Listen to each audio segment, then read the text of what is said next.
Hey, hey, hey, happy Tuesday.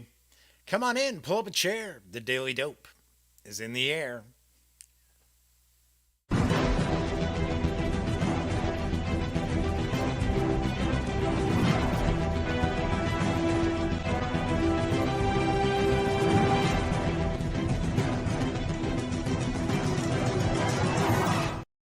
Howdy, howdy, howdy, gang. Yes, I'm Jeff McAleer, back once again as your host here at The Daily Dope, presented by thegaminggang.com, of which I happen to be the Grand Poobah. I am the founder and editor in chief. Crazy afternoon and evening so far. I'll get into that in just a moment. But tonight is Tuesday, May 12th, 2020. This is episode 485 of The Daily Dope. So, if this is the first time you're joining me, let me point out that this is very, very casual. It is just kind of a show about tabletop gaming news. Every once in a while, we might get into some PC games or some pop culture, but for the most part, it's all about board games and card games, role playing games, and so forth.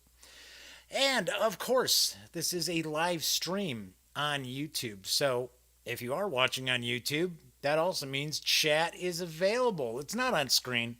So in a way that I keep some of the more unusual commenters at bay, but I do my best to pay attention to chat. So if you want to say howdy, or maybe you got a question or a comment, by all means, please chime in and I will do my best to respond.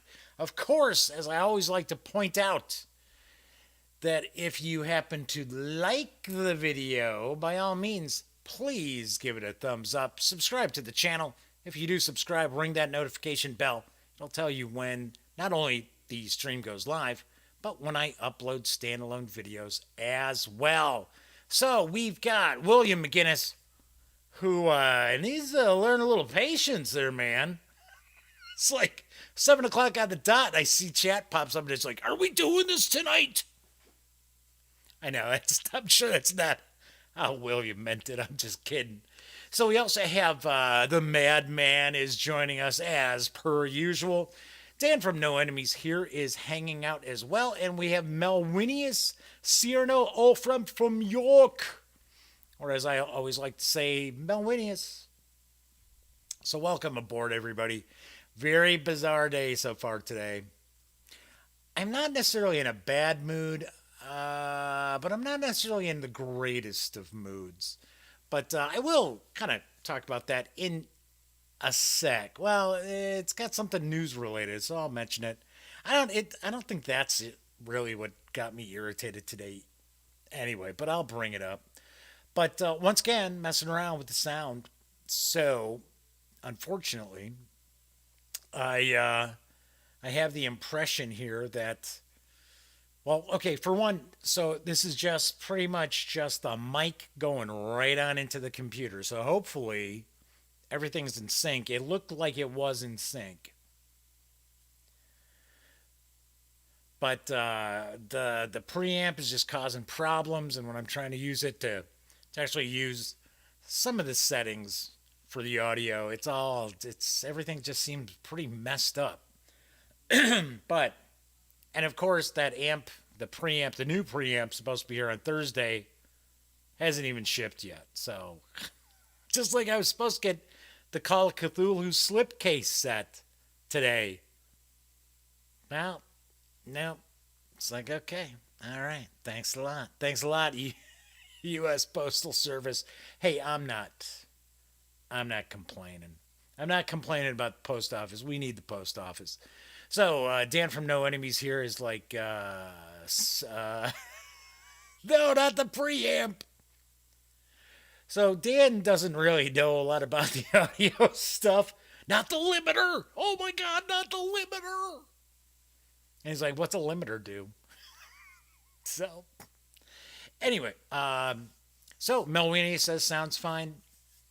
Video syncs fine. Kabuki Kids popping in. Good to see you, Double K. Haven't seen you for a few shows. Welcome back. Anyway, no, hey, I like that. So William's like grumpy. So, yeah, so anyway, the other thing with the audio too, it's kind of like the speakers that I use make things sound differently. Like, so I'm listening to the show last night and it just had way too much treble and very little bass. But the speakers I listen to when I'm testing everything and the headphones makes it sound like, oh yeah, okay, the bass is okay. So I'm like, I don't know. So William says I need a new flux capacitor. I bet you that's it. I bet you that's it. I'll get Doc Brown on that. I think he'll probably be able to help me out. So that's what's cooking today. It's stuff that was supposed to show up in the mail didn't show up. Like I have the tracking number for the Call of Cthulhu slipcase from Chaosium, and it was like, oh, first it was like, oh, delivered on Monday. It's going to be delivered on Monday. Then it's like, oh no, going to be delivered on Tuesday. And then yesterday it's suddenly on its way to its next destination. And that's all that it showed all day long. And it showed that it was in Chicago on the 8th. So I'm getting the feeling it's going to be a package that got lost. Or it's going to show up and it's all beat to shit. So I don't know. Do not know. All right. So anyway, so let's jump on into the news. And I will kind of mention why I'm a little grumpy. A little bit, not a ton. So, Fly Pig Games launched a Kickstarter today to fund a new print run of the World War II war game Old School Tactical Volume 2. And I've got the dope. This volume of the straightforward yet challengingly immersive tactical game introduces the Americans to the series. Fight across the European countryside with M10, 18, 36 tank destroyers, Stuart light tanks, and M8 armored cars. Battle Tiger tanks with your own version of Fury, the Sherman Easy 8, commanded by War Daddy, or challenge the Americans' invasion of your homeland with King Tigers, Jagdpanthers, and the vaulted MG42, and more. Maneuver squads and leaders and snipers to outfox your opponent. Find your enemy, fix them, flank them, and finish them. If it works on the battlefield, it works in old school tactical, and it works with minimal fuss and muss, and old school tactical has less than half the rule pages of other popular tactical games. So currently, this is up on Kickstarter. It is also, there's some other stuff as well I want to point out. But let's jump on in. There's a quick video. It's only about a little more than a minute. And we will be right back.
The Old School Tactical Volume 2 Kickstarter launched today. It should hit its funding today as well. It's about, I think, about $1,500 or so shy of its funding at the moment.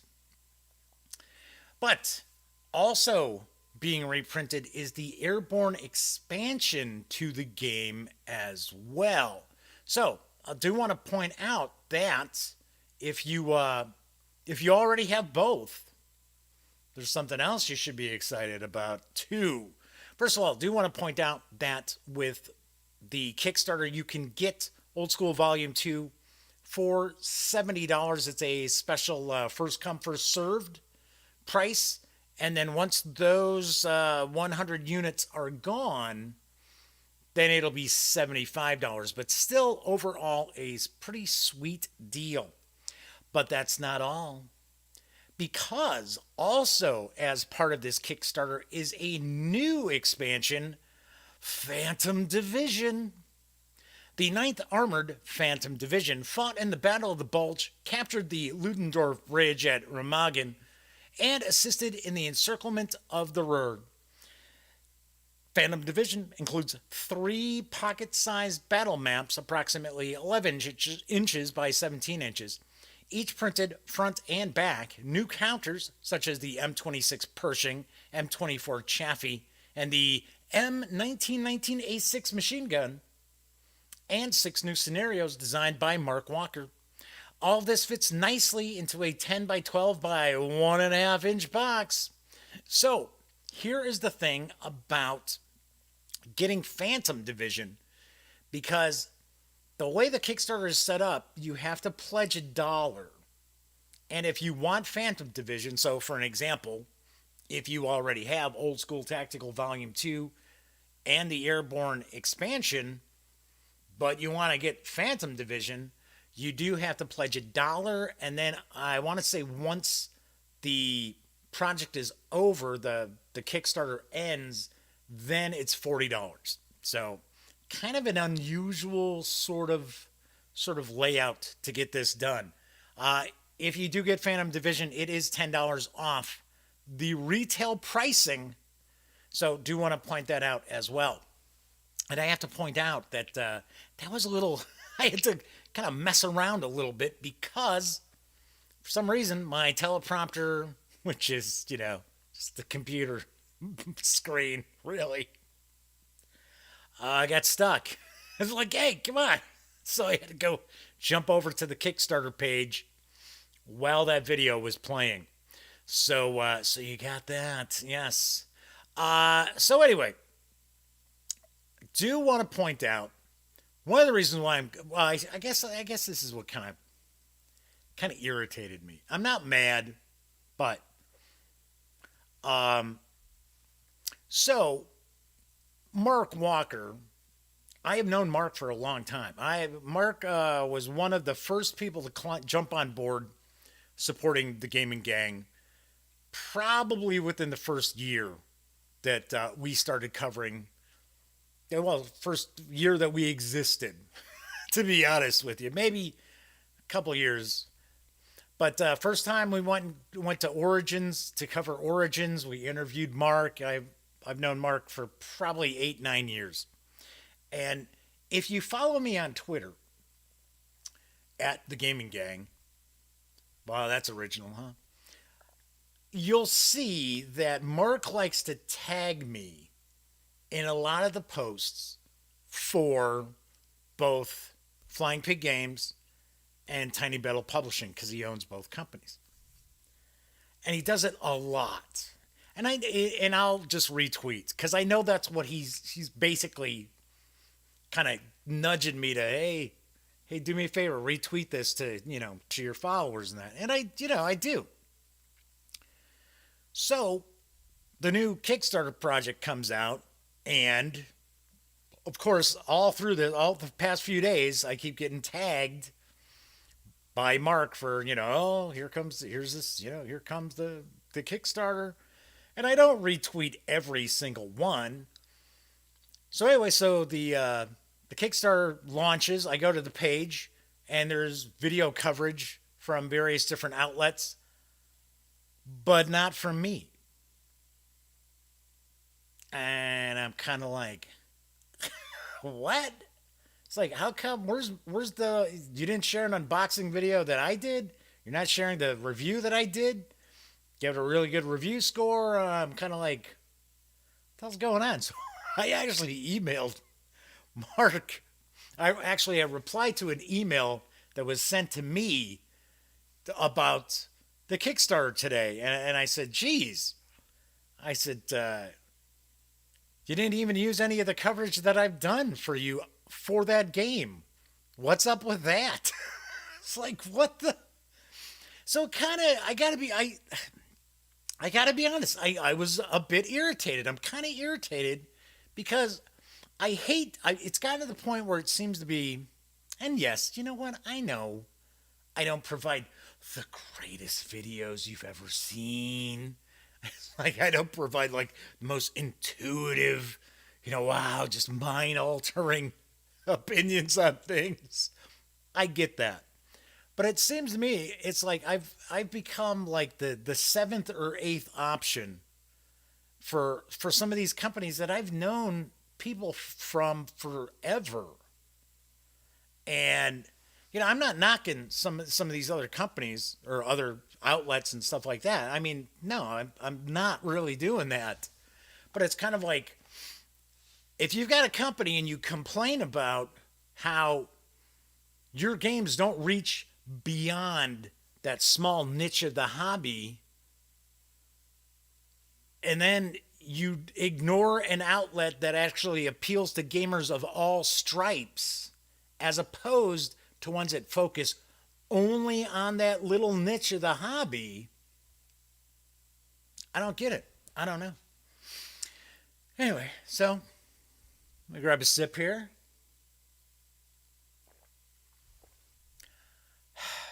All right, so that's it. I'm a Scorpio, so I'm one of these people that's like, and then it's like, all right, whatever. It's gone. It's done. Let's move on to the next news piece because there is a fresh batch of pre-painted Pathfinder miniatures. They're coming from Paizo Inc. and WizKids. I've got the dope. I've got it. Wow, whoops. Hey, by the way, if you like the video. Anyway, I've got the dope on the new Pathfinder pre-paints. In July, we'll be launching our third Pathfinder Adventure Path for Pathfinder 2nd Edition. That sounds kind of weird, isn't it? Sort of like we're launching our third for the 2nd edition, first time around. The Fantasy Cops and Robbers Agents of Edgewatch, which I have actually kind of caught a little info about the first chapter of it. Sounds kind of cool. So, anyway, in which the players all take on the roles of members of Absalom's City Watch, coming together to address a citywide threat. It is fitting, then, that we include some members of said watch in this set. We put as many of these figures in the set's variable slots as we could, allowing the same sculpts to be altered slightly to increase the total number of players who might find just the right one to represent their character. We had our concept artists design a series of uniforms for the watch so that we could maintain visual consistency between the forthcoming books set in Absalom and these minis. So be sure to let us know what you think of the new watch uniforms. That would be Paizo. Let Paizo know. You don't have to let me know. Here we have two versions of the Absalom Watch Cadet. They are two medium figures. In fact, you are seeing those figures right now. They are common and uncommon rarity. So I think the orc or half orc is uncommon. Slightly higher in rank, the Absalom Watch Officer comes in two varieties. You're seeing those now. And they are both uncommon, both medium figures. Rounding out the series, they have the Absalom Watch Captain, who is a medium rare figure. While City Watch members can really bring any campaign world to life, we didn't just infuse Pathfinder Battle's City of Lost Omens with one flavor of Absalom. After all, it's the world's largest city. We pulled out all the stops in order to ensure the setting's cosmopolitan nature was reflected in this set. Take Chief Zuzgut. So that is the goblin that you're going to see in just a moment. This small, rare figure represents the most influential goblin, there he is, in Absalom, whose dominion over the puddles is mostly absolute. I assume that's a gang. Absalom's naval supremacy in the inner sea is undisputed, in large part due to two forces working to protect the city's harbor and nearby waters. The first are the hippocampus riding wave riders, which you just saw. while the second are the amphibious humanoids known as the Low Aslanti. Depicted in that previous image, they are large uncommon. Well, the first one is a large uncommon, the other is a medium common figure for those two iconic Absalom natives. Finally, in keeping with the tradition of including relevant deities from the Pathfinder pantheon in Pathfinder battle sets, say that 5 times fast, we knew we couldn't do a set based on Absalom without including the remaining ascended gods. Thus, we have Eredin, founder of Absalom, and currently very dead, and Norgorbur. Norgorbur? So, these are both rare medium figures, and they will be sure to add a touch of the divine to any campaign. These pre-painted figs will go on sale in July from Paizo and WizKids. WizKids is usually the one that actually sells these. And of course, they will come in a variety of boosters with different pricing. So you'll have what I would assume, now I have not seen the pricing yet. I've not seen how these are going to be packaged, but I'm going to assume they're going to be like most of the Pathfinder battles, where you will have the small, kind of tall, narrow booster, which includes, I think it's usually 3 medium figures and like a large. I think that's usually how they package them. And of course, you can buy them in bricks and cases. And usually if you get a case, which I think usually runs about 200 and some dollars, you should probably get every one of the figures. So, those look pretty cool. So, yes, Kabuki Kid says the one angle almost makes them look like baseball players getting ready to bat. I completely agree. I was actually going to mention that the city watched look like they're supposed to be carrying like batons or clubs, and they do. They look like they're baseball bats. It's like, And I understand that with miniatures, you gotta kind of change the actual size of things, the scale. See, now the ones we're looking at right now look a little more normal. They look kind of normal. It is, yes, the first image that comes up with the human and the orc or half orc, what have you, does look like, hey, look, it's Absalom's baseball team showing up to play. But I gotta say, for pre-paints, these look really nice. These really, really do look pretty cool.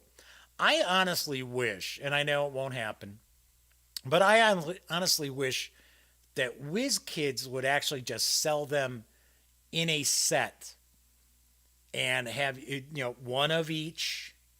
I think that would be awesome. Not gonna see that happen anytime soon, but I wish they would do that with some of these Dungeons and Dragons and the Pathfinder, the different pre-paints that they do, as opposed to making people buy all these different boosters, hoping to get different packs and things like that. Especially since we're looking at like the hippocampus. I could see, okay, so if you play miniatures, fantasy miniatures, yeah, great. That's cool. You probably want multiples of the same figure. But some of these, really? I mean, you're not going to be using hippocampus riding wave riders or whatever, a lot of those in your miniatures game. So, anyway. But I did want to share these because they're pretty cool. Gotta like them. Got to like them. Moving right along. If you've missed out, every night, it's usually around 8 p.m. Central, Wizards of the Coast reveals the latest freebie as part of their stay-at-home, play-at-home initiative. I've got the dope on D&D Adventurers League in dire need. An expedition of dwarf warriors from Citadel Adbar finds itself isolated and besieged by Icespire ogres and their allies. They require immediate relief, or they risk being destroyed to the dwarf. All of them. Oh, wait, hang on. We're supposed to be saving them. Sorry.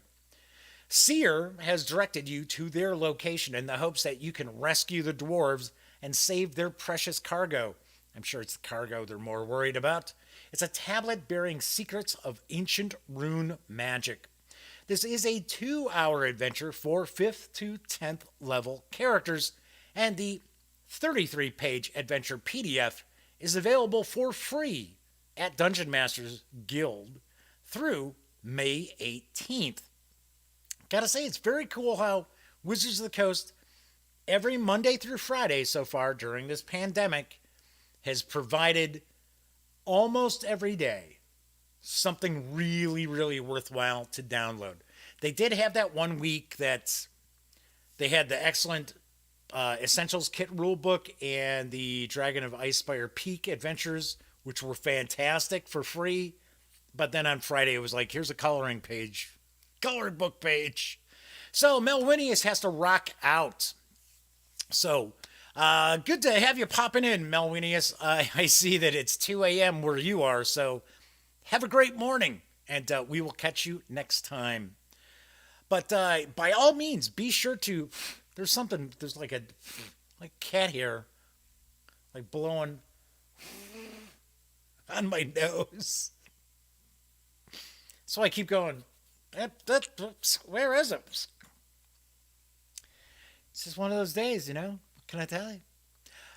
Anyway, if even if you don't run D&D, if you run any kind of fantasy role playing game, snag the adventures. Here's something else that I do want to point out. Now they're not around for a long time. So this actual download, this is from yesterday, but they have been recently releasing some of these Adventure League adventures that also include the module for Fantasy Grounds.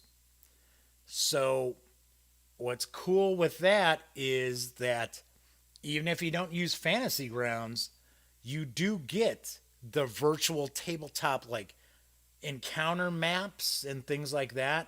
So I had pointed out to a friend of mine who runs a fantasy role-playing game, but it's not D&D. And I said, hey, but you know what? If you want those encounter maps and things like that, grab these free adventures. Come on, you gotta use what you can get. All right, so final news piece. There's a fresh source book for the Liminal role-playing game. It's arrived in PDF from Modiphius Entertainment. I've got the dope on PAX Londinium. You've witnessed the hidden world, how it touches the landscape and cities of the United Kingdom. Now is the time to plunge deep into the heart of London and explore its diverse culture and historical strangeness. Within these pages, meet the hidden who dwell in London's forgotten places, an ancient vampire, fake courts, and ghost realms, a statuesque dragon, the pig-headed lady, and many more beings both malevolent and benign, all intertwined with everyday people and places. Kind of sounds like a Neverwhere sort of setting. Now, if you're familiar with Neil Gaiman's book. But no matter what you do, do not breach the Pax Londinium over the Thames. Pax Londinium is a source book for the Liminal RPG and requires the core rulebook to play. It is a self-contained role-playing game about those on the borders of the everyday and magical worlds in the modern-day United Kingdom.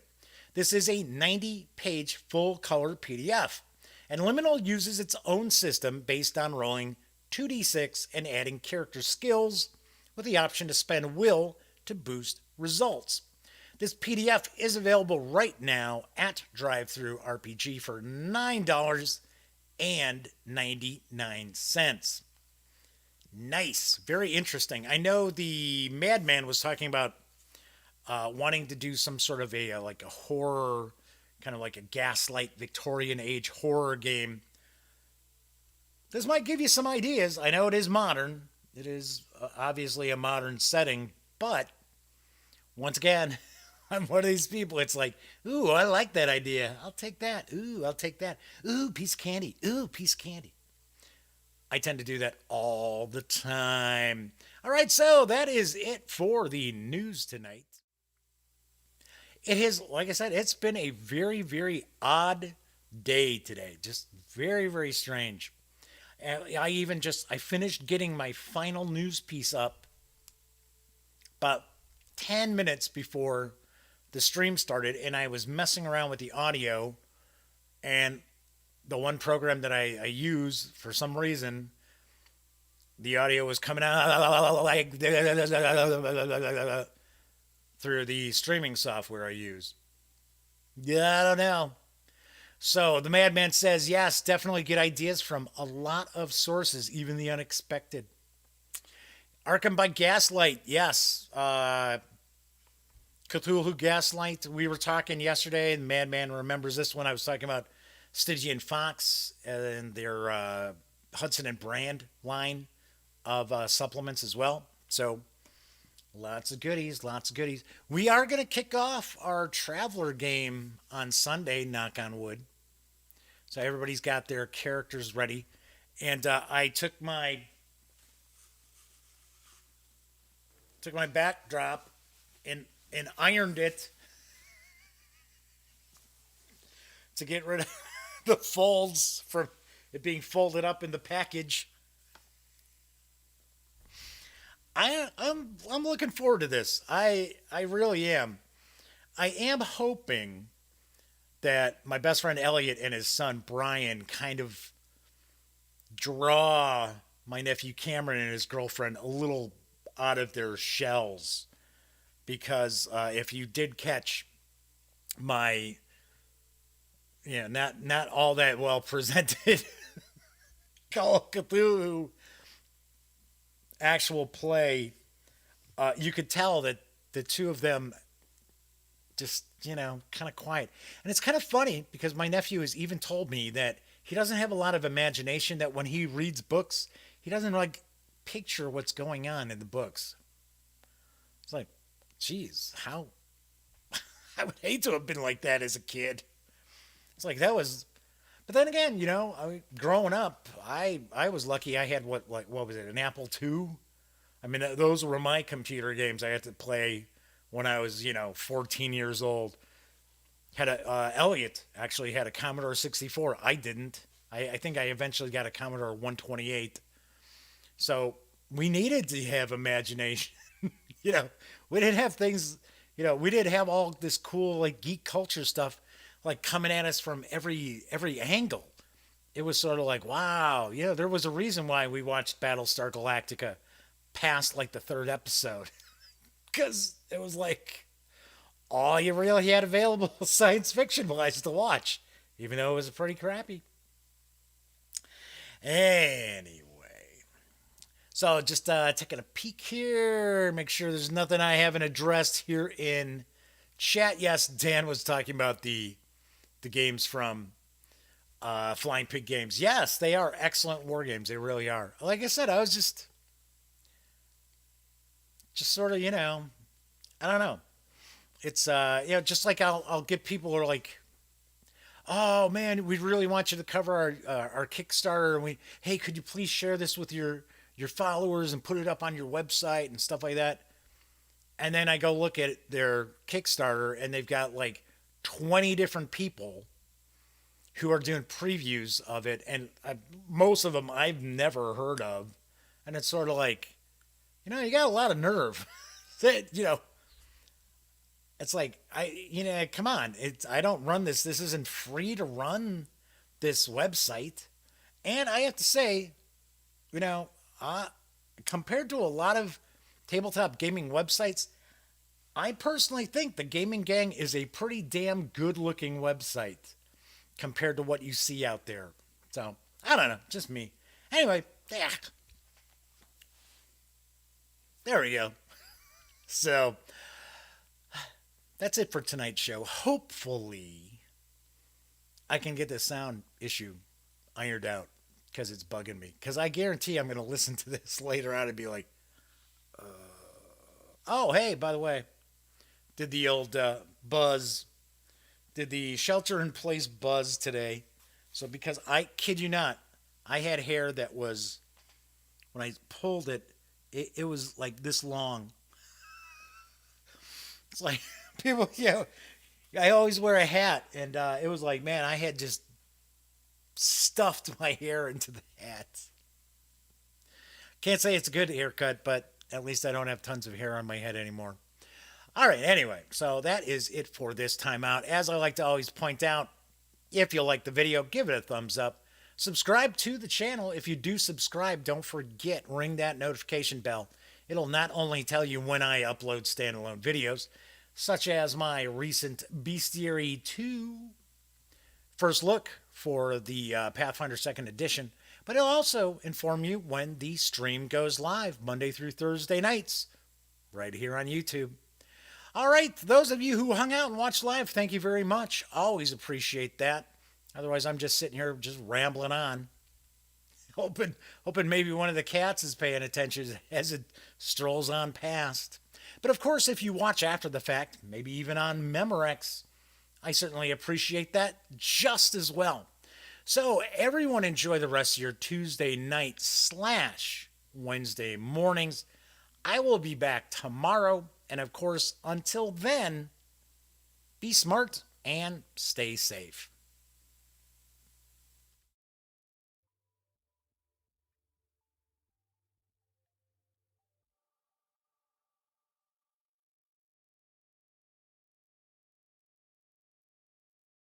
Oh, you're still here. Well, if that's the case, by all means, subscribe to the Gaming Gang channel by clicking right here. And of course, if you want to catch up on past episodes of The Daily Dope, check out this playlist. And if you'd like to see what YouTube's recommending you take a peek at from the channel, just give a click right over here. Of course, I'm Jeff McAleer, and once again, thank you very much for watching.